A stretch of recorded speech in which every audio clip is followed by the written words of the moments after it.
सुप्रभातम भैया और बहनों। आज हम कक्षा 8 विषय संस्कृत के कारक विभक्ति परिचय नामक टॉपिक का अध्ययन करेंगे। पहले हम कारक की परिभाषा जान लेते हैं। कारक क्या होता है? क्रिया के साथ जिसका सीधा अन्वय होता है उसे कारक कहते हैं। संस्कृत में 6 कारक माने जाते हैं। संबंध और संबोधन को कारक नहीं माना जाता क्योंकि क्रिया के साथ इनका सीधा संबंध नहीं होता। अब यहाँ समझ लेते हैं विभक्ति, कारक और चिह्न को, है ना।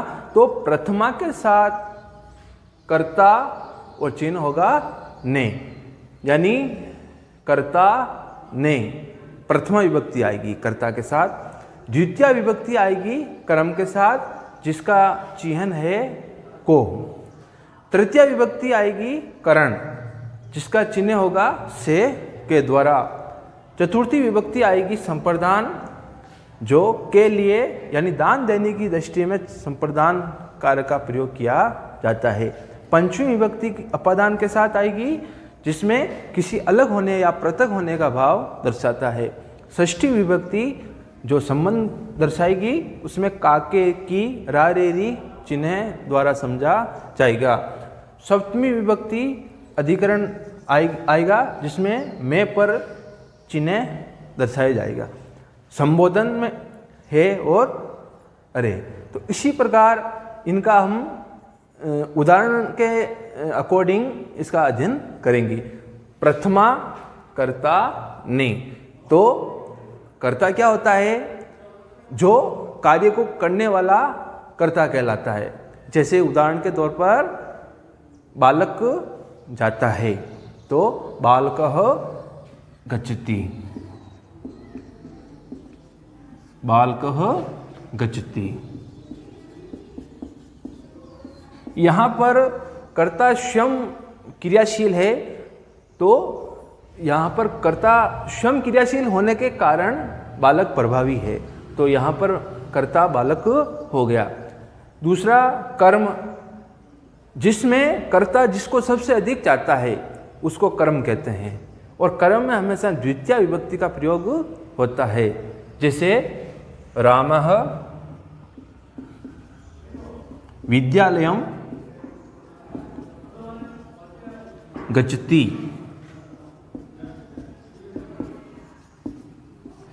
राम विद्यालय को चाहता है, यानी राम कोई कर्म कर रहा है तो वो विद्यालय के ऊपर है, यानी वो विद्यालय जाने का कर्म कर रहा है, उसके लिए कर्म उपस्थित है कि मुझे क्या करना है, तो कर्म हो गया विद्यालयम।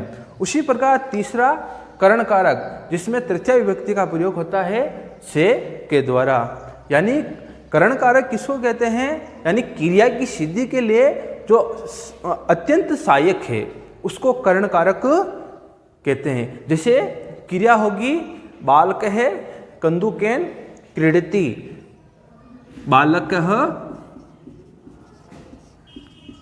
कंदुकेन क्रीडति, क्रीडति, बालकः कंदुकेन क्रीडति। इसका हिंदी अर्थ होगा बालक गेंद से खेलता है। इसमें क्रिया की सिद्धि के लिए गेंद का होना आवश्यक है, इसलिए कंदुकेन करण कारक हो गया जो कार्य को सिद्ध कर रहा है।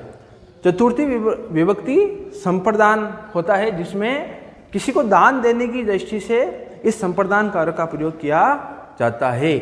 जैसे धनिकः निर्धनाय धनम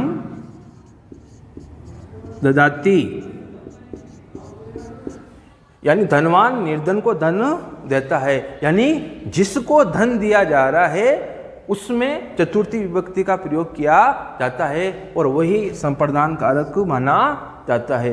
पंचमी विभक्ति अपादान कारक होती है, यानी पंचमी विभक्ति में अपादान कारक का प्रयोग किया जाता है तो से पृथक होने की दृष्टि से या किसी के अलग होने का भाव दर्शाती है। जैसे वृक्षात पत्रम पतति। इसका हिंदी अर्थ होगा वृक्ष से पत्ता गिरता है, यानी जो इसमें स्थिर है वो वृक्ष है, और जो स्थिर वस्तु है उसी में अपादान पंचमी विभक्ति का प्रयोग किया जाएगा। उसी प्रकार संबंध में षष्ठी विभक्ति आती है जो काके की रारेरी का भाव दर्शाती है। कैसे? जैसे रामः दशरथस्य, रामः दशरथस्य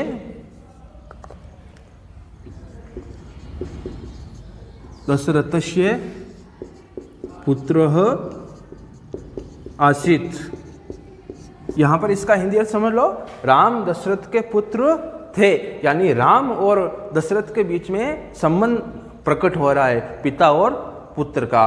अगला है अधिकरण कारक में सप्तमी विभक्ति का प्रयोग किया जाता है, जिनका चिन्ह होता है में और पर। जैसे उदाहरण सरोवरे, सरोवरे मीनाः संति। इसका हिंदी अर्थ होगा तालाब में मछलियां है, यानी मछलियों का आधार क्या है? तो मछलियों का आधार तालाब है, तो इसलिए अधिकरण में सप्तमी विभक्ति का प्रयोग किया जाता है। अंतिम संबोधन जिनका चिन्ह है और अरे, इसका उदाहरण समझ लो, हे बालक, हे बालक। यानी इन सब के अध्ययन करने के बाद हमें यह पता चलता है कि मतलब कर्ता ने कर्म को करण से संप्रदान के लिए अपादान से पृथक होने की दृष्टि से संबंध काके की रारेरी अधिकरण में पर इन चिन्हों के साथ किस प्रकार उदाहरण प्रकट किया गया है और उनके साथ कैसे विभक्तियां आ रही है, उन सब का अध्ययन किया है।